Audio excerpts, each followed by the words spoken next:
that you have to be romantic. But the fall in love here, it means fall in love with the topic you are teaching. And definitely you will live longer in the minds of the students as far as this particular topic is concerned. And this is what we have to do.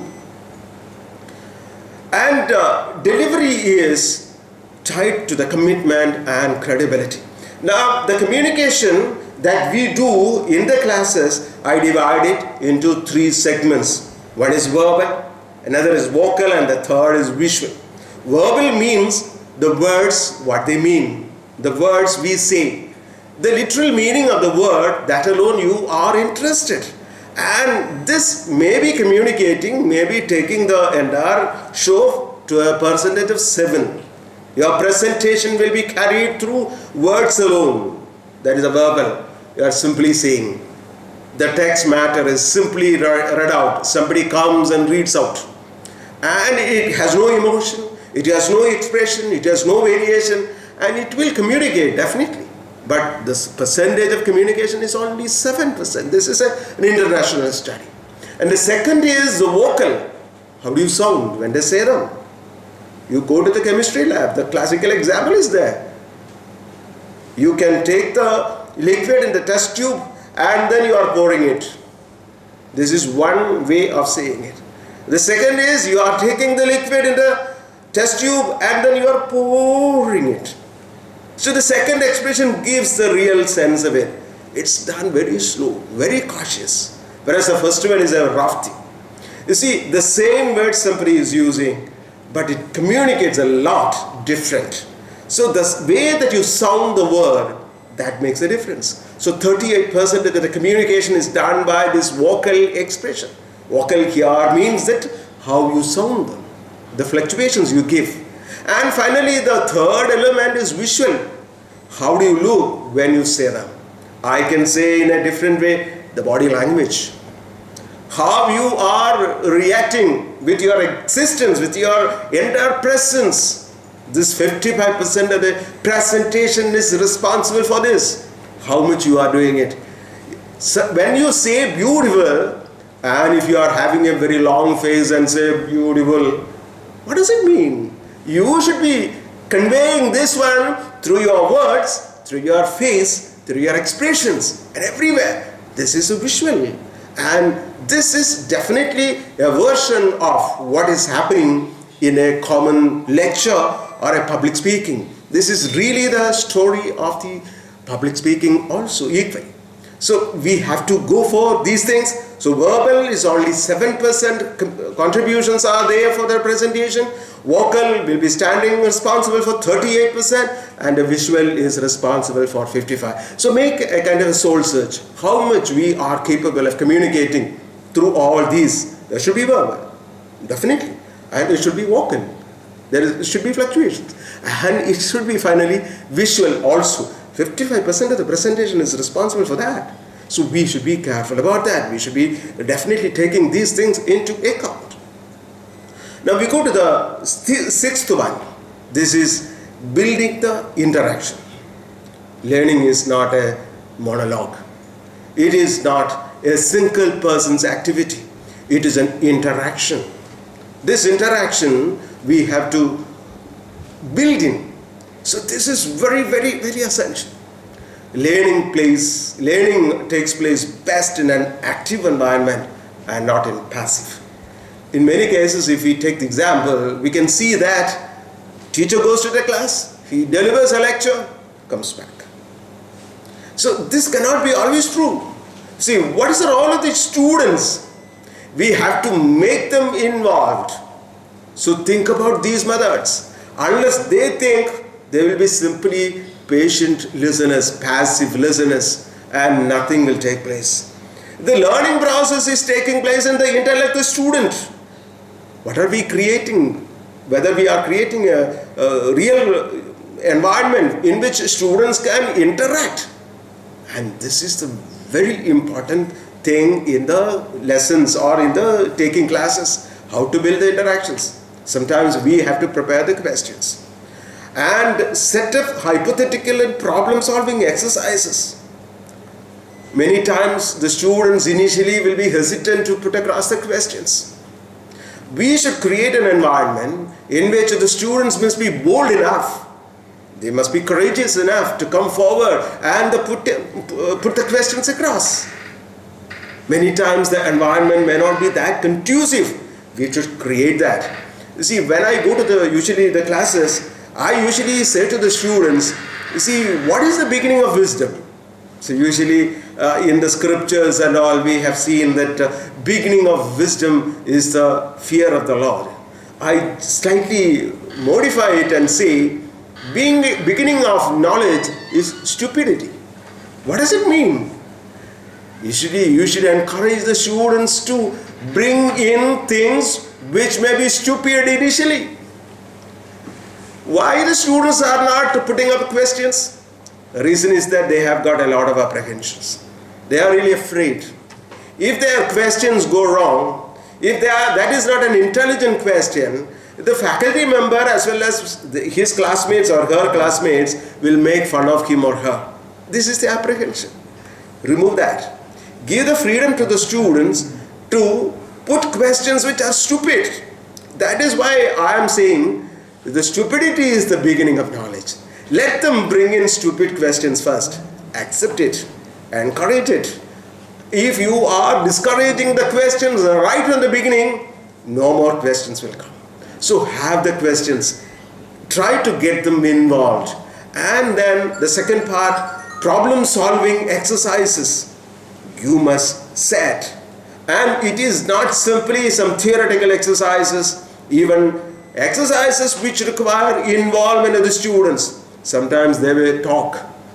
Talking within the confined, limited area, it's good. Without losing control, you must be able to give students the permission to discuss even among each other, even during the class.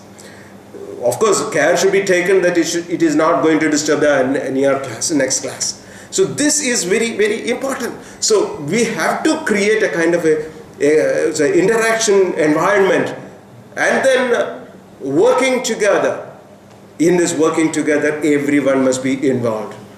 So we can move through the rows, through the aisles, in between the rows and all. And then go to each and every student. You look into their works, the exercises they are doing. And sometimes you can come back and stand along with the students and put the questions along with them. Think, how is it that? Look at the board and pause it. Could that be done in this way or that? So we have to exercise this. So you have to invite the students for this. They can consider the issue on the board with you, and a joint experience can be done. It's a measure how much they have understood. And you have to move along with the students. And while you are going to the students, you have to take care that you are confined or limited to some particular area alone. Then it is a closed cycle. So you have to break it. Once you come across with a riddle, with an issue, go back and announce it, so that everybody's problem it becomes. And you are moving along. So the entire class must be made to get involved. This will make the interactions very important and very essential. And it will make the classes interesting. Why the students are not interested to attend some of the classes? There is no involvement. We are not ready to share these things with the students. And these are some of the issues we have to take care of. Now, seventh lesson is about the chalkboards. Chalkboard, in the latest technology development, we can see that sometimes we need not require. However, we have to have some board. It may be overhead projectors, slides, whatever. So we have to keep the board very alive. We have to write it. Use the board very judiciously. We have to reinforce our points, for which these boards are very essential. Suppose we speak alone, the words will simply evaporate. They will not be retained. And only 1 second your words are there in the environment, the atmosphere. Thereafter it is no more there. Now if the students want to think it again and again, it should be on the board. So keep it over there. And your points must be very clear, visually written. and for which your handwriting must be very good, excellent. You should write it properly. My question to you, can anyone take up this challenge to draw a circle in a single go? Many people may find it difficult. See, the people must be capable of doing it. How many of you can draw a horizontal line on the board without any curviness and without any slope? So also, can anybody draw a vertical line without any slope? Exactly vertical, without any curviness. It is tough. It requires a lot of exercises. So we have to learn that. If our handwriting is very poor, we have to exercise ourselves and learn. There is no other shortcut, mother. We have to. And put the most of the work on the board. Write it. And then one important thing you have to keep in mind is that while you write on the board, don't talk. Naturally, as we turn the other side, we will be standing against the students, back towards them. And they won't see our face. As we speak, suppose as we are writing, we are also simultaneously speaking, it means that you are speaking to the board. What is the fun in speaking to the board? It is dead. It is not live. Students are the people who want to listen. So you must speak to the students. So while you write to the board, on the board, don't speak. Also, while you write on the board, you have to contort your body in such a way that it is visible to the student. Most of the time, if you are turning 100% towards the board and then write, what happens is that whatever we write is obstructed from the vision of the student. So you have to contort your body such a way that whatever you write is visible to the student. So what we are giving is giving life to the words, to the pictures, to the figures, whatever we draw. So if they do not see how we are drawing, how we are writing, then it is as good as a dead picture. So you can have a just projection. They do not know how it has been created. So as we write, as we draw, as we create a picture, they also must be capable of doing it. That means we are imparting life to our words through the writing on the board. This must be exercised and it must be legible. And also we have to have a plan for the board. You should not write it anywhere as we like. Some of the things right in the center, some of them on the bottom part of it, some of them on the left top. No, we should have a plan. See, the most important attraction catching area of a board is the upper left corner. So the most important things perhaps you can write there. Or you can divide the entire board into some 3 or 4 segments. And the entire matter could be incorporated on the board from time to time. So that finally at the end of the class, the most important things will be there. And also, as you wind up, the most important equations you have derived or most important concept you have discussed must be written with underline, or you can put it in a square or rectangular box, so that it gives an impression that this is the most important thing. It will be clear in their mind also. So the board must be good. And as you complete the classes, you should wipe it and go. You should not give that job to the next teacher. The management of the board is very important. Many of the people take it very casual. They scribble it as the doctors do. We have got a wrong concept that every doctor is writing with a very bad handwriting. That is not right. They may be scribbling. But our scribbling must be legible to all the people. We should not scribble at all, first of all. We should write the exact way on the board as we like it. Learn your handwriting in a better way, improve it. How to do it? Take a kind of a paper on which you write and write and write.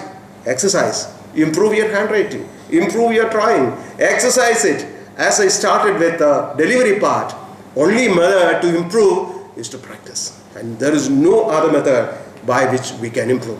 Visuals are only supplements. They are not the main part of it. However, we have to have it. Now the 8th lesson or 8th way is handling questions. It is very important to give a right answer to a question is very tough. If to give an answer is tough, much more tougher is to pause it, to give a question for it. To set a question is very, very, very tough, believe it. See, encourage questions. Of course, in the previous lesson also I told you about the questions.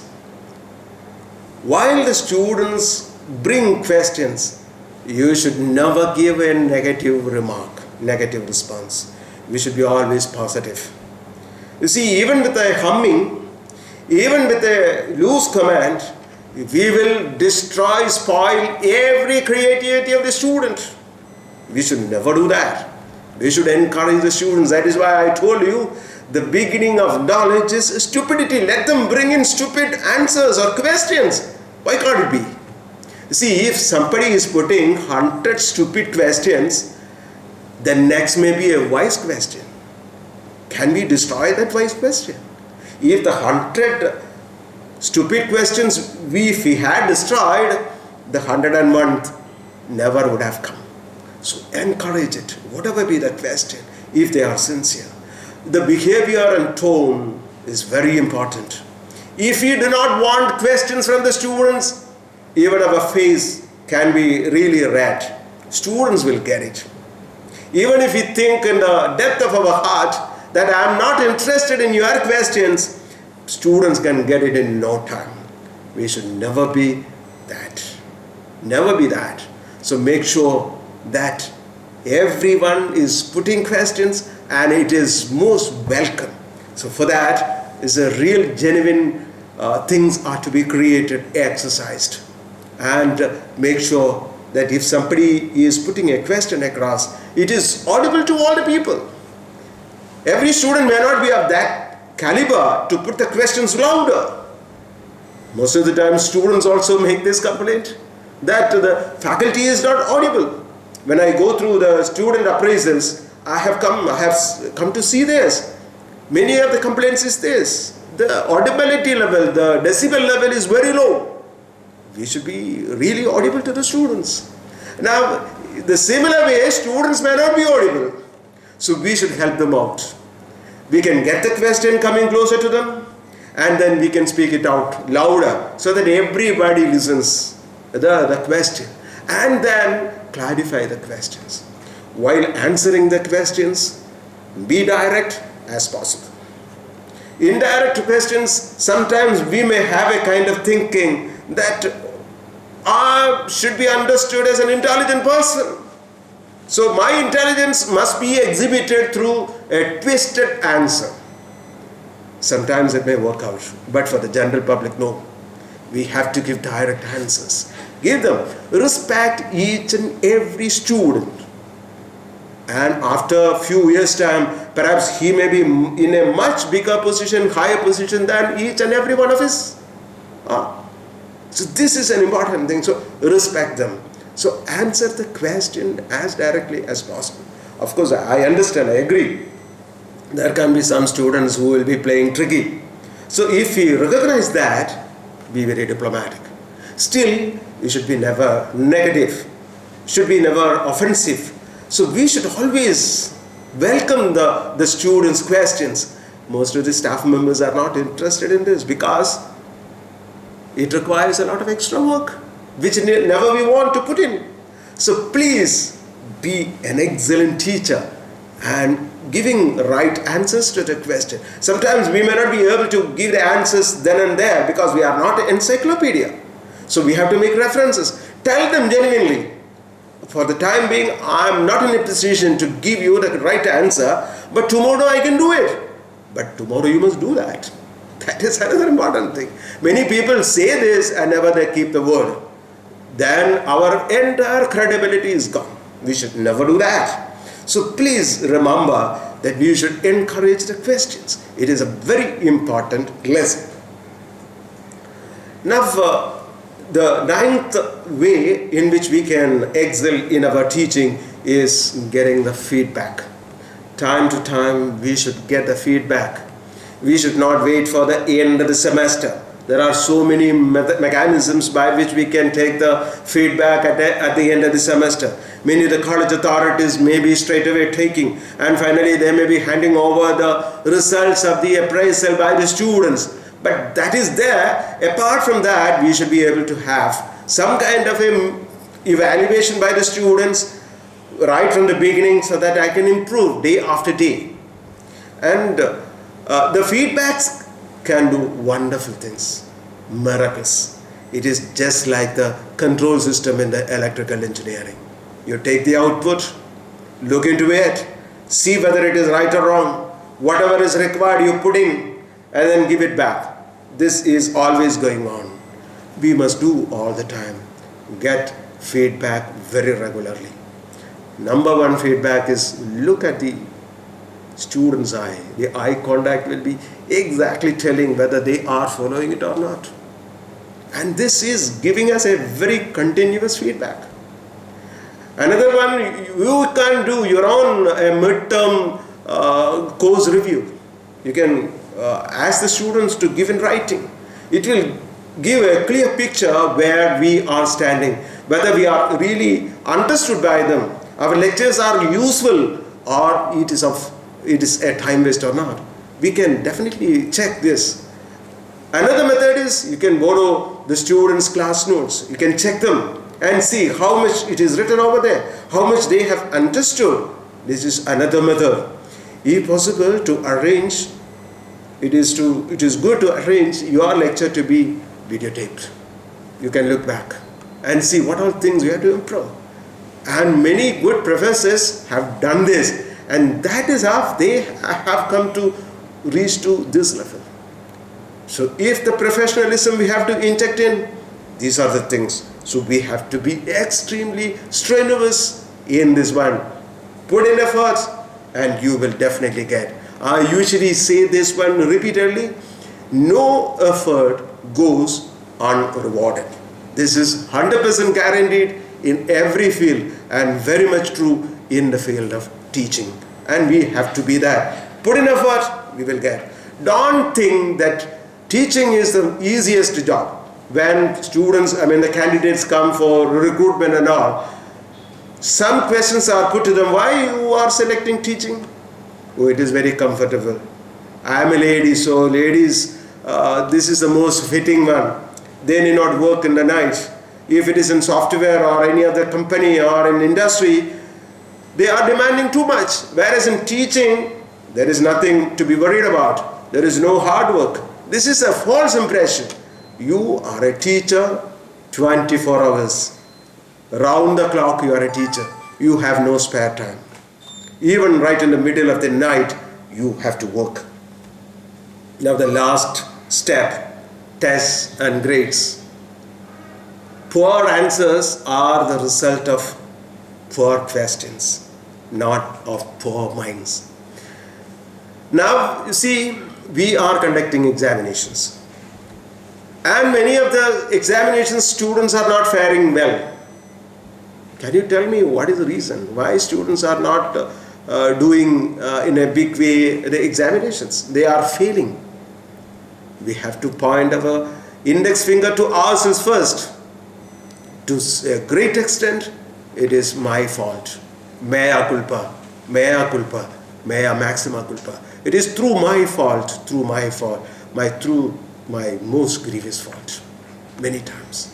If they are not capable of answering the questions, either we have not put the test in the right way, or we have not taught them in the right way. These are the two possibilities. It is not the question of their lethargy. Their lethargy may be there. I don't deny that many students are lethargic. But at the same time, one important thing we have to keep in mind is this: unless and until we put the matter in an interesting way to them and we haven't prepared, don't look for right answers from them. So the problem is with us. So decide, what is your goal in testing? Is it to prove that I am a great person?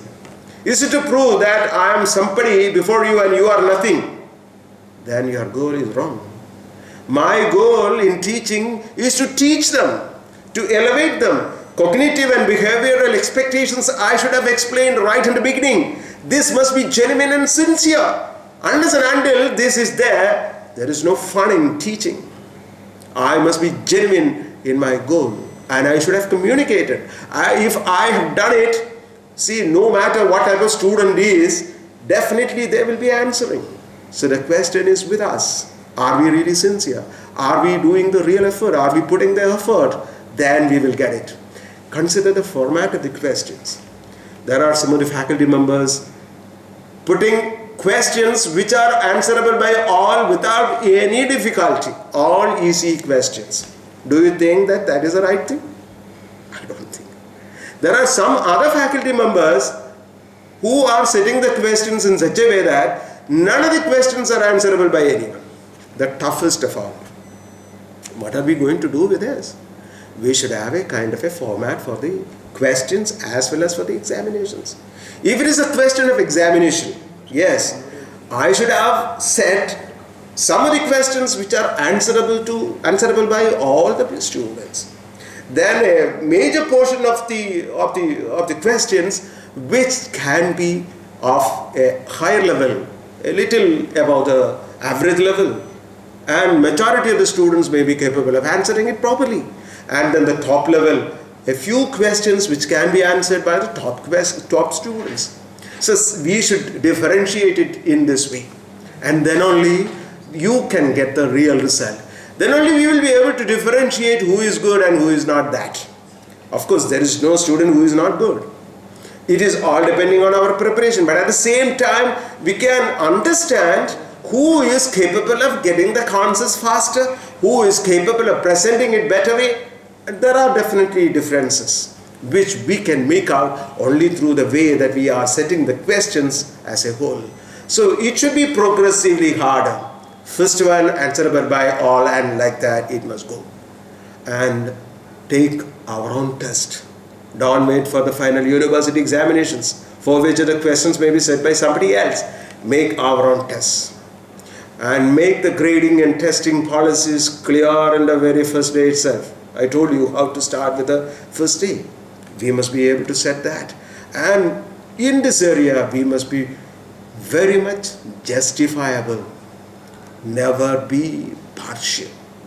And this is an area where a lot of complaints are there in all the institutions with most majority of the faculty members.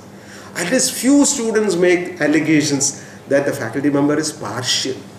Partial to some girls, partial to some boys, or whatever, partial to somebody.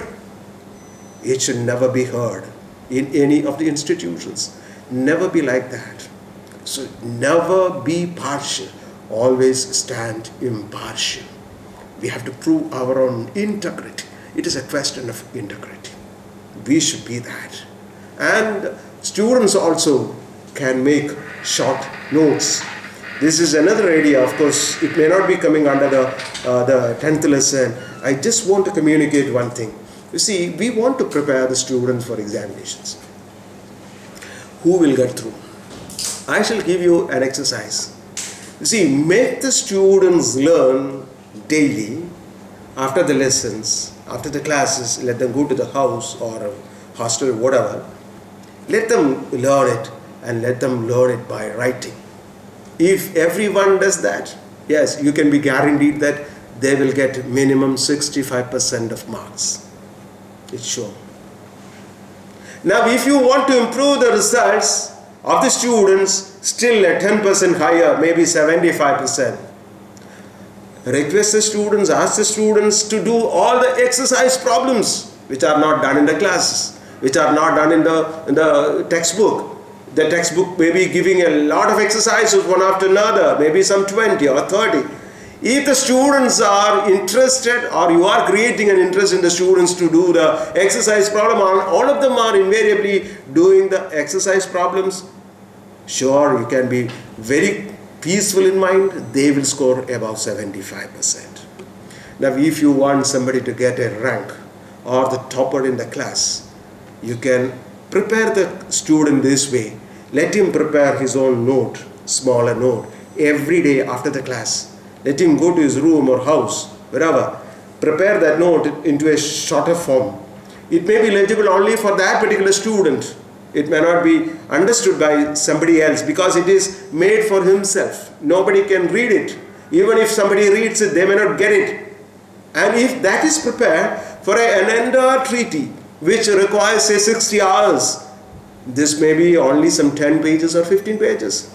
During the examination time, he or she need to go through that alone. The entire ocean of the notes, he or she need not go. This is the way they should prepare. And you can be sure that very high mark this particular candidate can score. This is also another important thing. So these are some of the lessons which we have to remember. You see, finally, I want to say that every teacher must be an inspirer. What does inspiration means? By your classes, by your behavior, by your life, somebody must be motivated. The latest trend in the youngsters, what we observe is that their motivation level is low. How to motivate them? This is a question everybody is facing. Now, in order to motivate, you have to be an example. You need not be teaching every topic, but if you are thorough with some of the topics, if you can deliver it in a wonderful, beautiful way, students will be motivated. Unless and until we know, unless and until we learn, we can never inspire. That is what we have to learn this. A good teacher explains. A superior teacher demonstrates. And a greater teacher inspires. And we should be finally inspirers. I just give inspiration like this. Teaching is like this. You might have gone to the Tuticorin port, harbor. There is pearl culture. Pearl culturing is a wonderful area. I have seen, I have visited. See, what they do is that they capture small sea creatures, drill or cut it open a little, and a sand grain is inserted and closed. And at one end, a small hole is drilled, a tag is tied up, and the seashell is thrown into the sea. And the other end is tied on the shore. After a particular time, once they are sure to mature, they are pulled into the seashore. It is cut open, and you can see a pearl inside. This is exactly education. Teachers are not teaching everything. We are putting the sand grain into the seashell and closing and throwing it into the sea, into the ocean of the big knowledge. Let them grow. We are creating only the environment. We are the environment creators, for which we have to work hard, really work hard. And finally, if that is achieved, yes, it is guaranteed. Once you cut it open, you will get a pearl. And let this be education. So every great teacher inspires. Thank you. Thank you very much. Now it is a time for questions.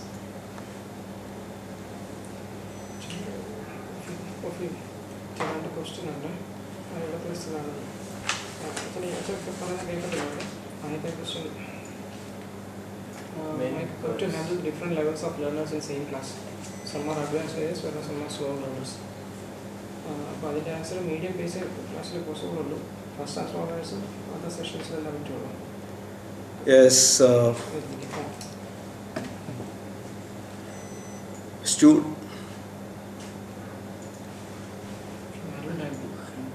Arun Dalvi, I get your question. How to handle the different levels of learners in the same class? I can understand. I pointed out that question, that issue also.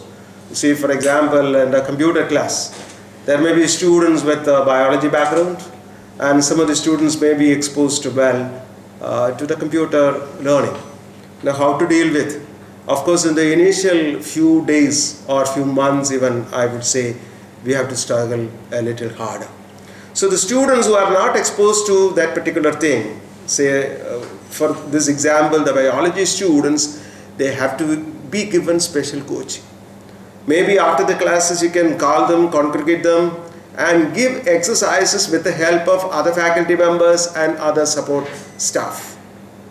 And they are to be given. And in say a couple of months' time, need not be even a couple of months, maybe in 1 month's time, they can be elevated. The basic thing is that they have got the apprehension. Apprehension is that if I am a biology student, I may not be able to understand, I may not be able to have the mathematics behind it or the thinking process behind it. It is not right. We should convince them, every student, whether he or she is exposed to biology or computer, intelligence is there. Only thing is that they are not made to work in that particular methodology. You explain the methodology and give some exercises in a couple of weeks' time, maybe 1 month.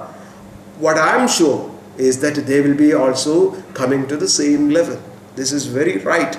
We have experimented it here in this college, and it has been very successful. Of course, initially it requires a lot of effort, a lot of exercise. We have to pay a little more time and effort for them. Then definitely they also will be brought to the same platform, and then thereafter it is easier. Only the initial thing alone, what we have to be a little more careful, and it may be requiring a little effort from our part. Thank you. So I have a question from you, sir. How to motivate today's teachers to teach us? So we have continuity and direct the teacher. So really we are extremely happy to see that you are really concerned about the teacher's motivation. Yes, I mentioned about that. Teacher must be really motivated, and also the student must be motivated. Each and every one of us must tell to oneself that I am committed. It is a question of commitment. If I am committed, yes, we can. I can just tell you what is commitment is all about. You see, the meaning of life starts, or somebody learns the meaning of life when he plants trees under which he is sure that he will never sit. I can repeat. One learns the meaning of life when he plants trees under which he is sure that he will never sit. See, if I am doing, I may not get the reward immediately in the same term, same coin. If you are ready to do the same thing, yes, in spite of the thing that I am very sure I may not get the reward, still I am ready, then you are a committed man. And each person, to be a really human person, must be committed. You can buy a pretty good dog, but you cannot have its tail wagging. If the tail should be wagging, yes, it should come from the heart. So we should be people of integrity. We should be people who are sincere. And that is what is the advantage, or the speciality, or the uniqueness, what all things you can call this, of the teacher. We must be that. Unless and until we are committed, we should never go for the teaching profession. Basically, I must be a person committed. Then only I can deliver it. And yes, this is the motivation I require. Everyone must be that. I think basically man is very sincere at heart. We should be giving kind of inspiration. Let them listen to some talks. Let them look at the examples wherein they are really inspired. This must be the way. Everyone must be getting inspired. And students' inspiration also is another concern. We have to do that also. But if we are passionate in the work we do, students naturally, may not be happening all on a sudden, but naturally students also will get motivated. Thank you. The Wales University Wales. From Wales. Wales University teacher. Question എവിടുന്നാണെന്ന് പറയണേ. Wales university നല്ല question. അപ്പോൾ ആരാ ചോദിക്കുന്നുള്ള അവരോട് respond ചെയ്യണം. ഇപ്പോൾ അത് കഴിഞ്ഞു. So Kiran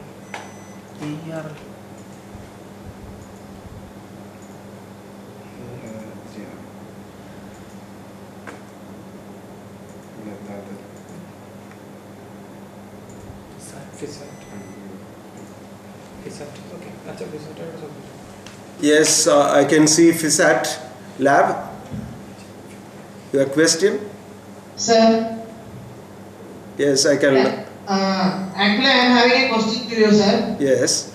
It's like you have explained in your slides regarding while you are taking your classes, you may not use phone. Actually, I am working in ECE department. department, Electronics and Communication Engineering department, Yes. taking a subject known as Advanced Communication System, Yes. temporary wireless communication. So basically we deal with transmitters, channel and receivers. Yes. So a lot of diagrammatic representation should be done in such a manner that I have to do is that I used to basically go these two things simultaneously.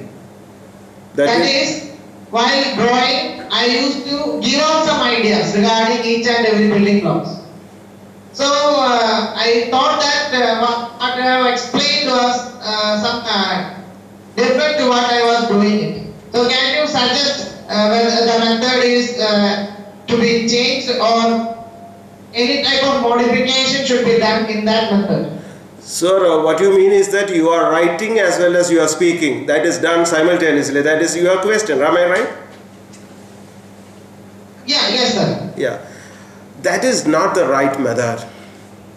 So while you write on the board, it doesn't give any sense to speak also. Most of your words will be facing the board. It may not reach the students, or otherwise so loud it must be.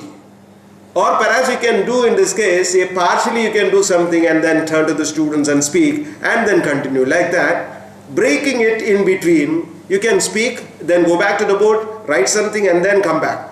But you entirely you are speaking and writing simultaneously all the time, half of your energy will be simply wasted. That is what I understand.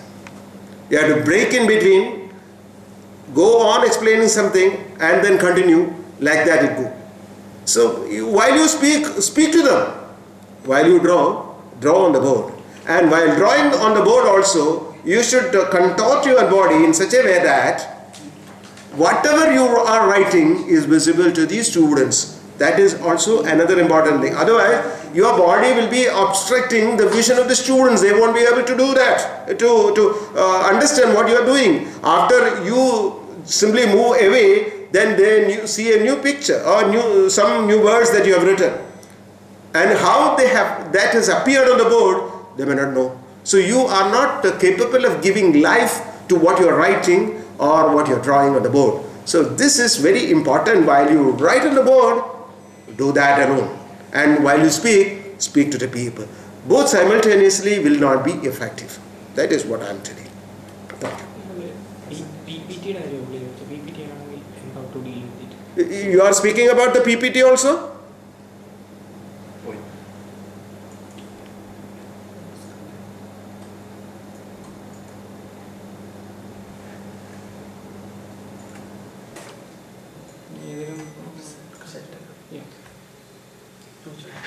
You are speaking also? You are speaking also about the PPT? Or writing on the board? Yeah, both. Both. Both, sir. PPT, it may not create a problem because you can face the students and in between you can look at the PPT presentation which is done on the board or on the wall. That you can do simultaneously. But while you write on the table, on the board, both the things together going may not create that effectiveness. Like what you have explained previously, that is by explaining individual blocks, right? Yes. So first you can draw an individual block diagram, you can have a base, then finally you can go with your discussion, right? Yes, exactly. That is what I mean. Yes. Yes. Thank you. Thank you, sir. Thank you.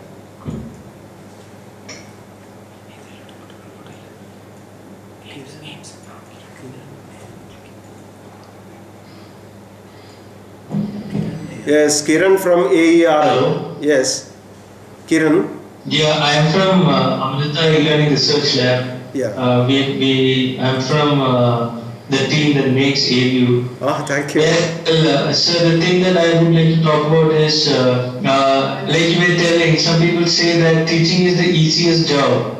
Whereas I find that teaching is something that takes a lot of responsibility. Exactly. Because the teacher actually inspires the student to, maybe take up the subject later in their lives, or whether the student would just want to see that, I just want to go through this particular course and then not look at this subject for the rest of my life. Yes. So, in my personal experience also, it has happened that you go through the classes and later at the end of the class feel like, wow, this subject was beautiful. When you study for the exams, you realize the beauty of the subject. Yes. But during the class, you just feel like, I just want to get this to get over. So I believe that teaching do play a major role in inspiring the students, even to take up maybe higher education, Sure. or whether to go for research. Yes, exactly. And just going on with the subject and just passing the papers. Yes. Or maybe stopping your education at undergraduate level or so. Yes. So I just thought I'll share this with you, sir. Yeah, it is true. You see, even in the school level, see, some of the students, they like mathematics, or somebody may not like mathematics. What is the reason? 99% of the reason is that the teacher has been good, or teacher has not been good. This is the reason why somebody loves mathematics, or somebody doesn't love mathematics. This is not confined to mathematics alone, any topic it may be. This is true. So our influence on the students is really great. Much more than any group of people, teachers have got this influence on the students. Even in selecting their own life, even selecting their own higher studies, areas of research, and so on and so forth. Thank you. Any more questions? Right, sir. Thank you. Thank you.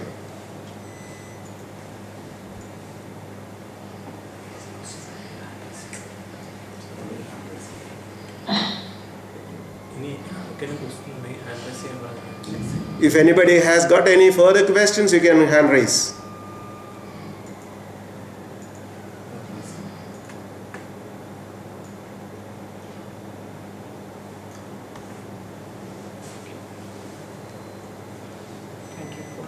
So thank you for your patient listening, and thank you.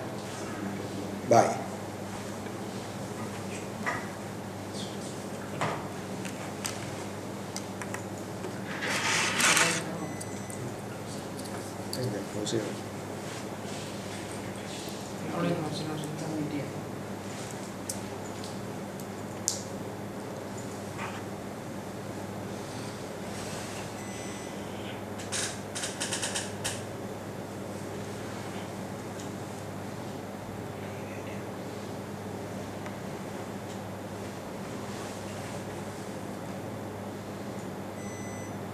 കഴിഞ്ഞോ?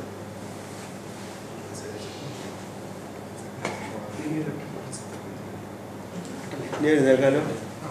കുളമായോ? ഗംഭീരം. ശരിക്കും really നമ്മളിവിടെ ഇരുന്ന് കേൾക്കുന്ന ഒരു നമുക്ക് ഉണ്ടായിക്കാണ്. നമ്മുടെ താഴെ ആളുകൾ കേൾക്കുന്നുണ്ടല്ലോ, അവരോട്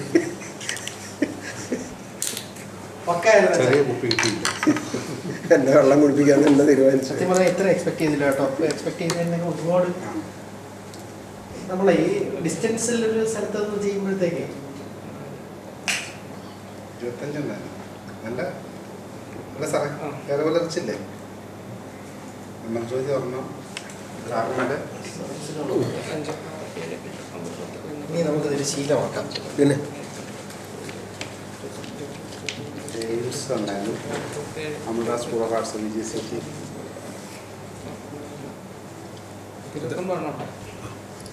പറഞ്ഞ കൗണ്ട് ഡൗൺ ചെയ്തുകൊണ്ടിരിക്കുകയാണ്.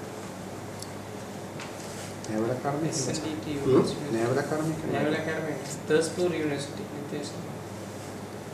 കലാശലങ്കം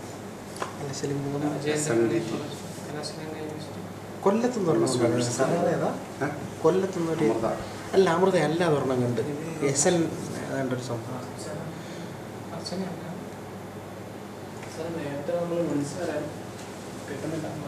ടോക്കച്ച് ചോദിച്ചായിരുന്നു. ടോക്കച്ച് കിട്ടിയില്ലേ?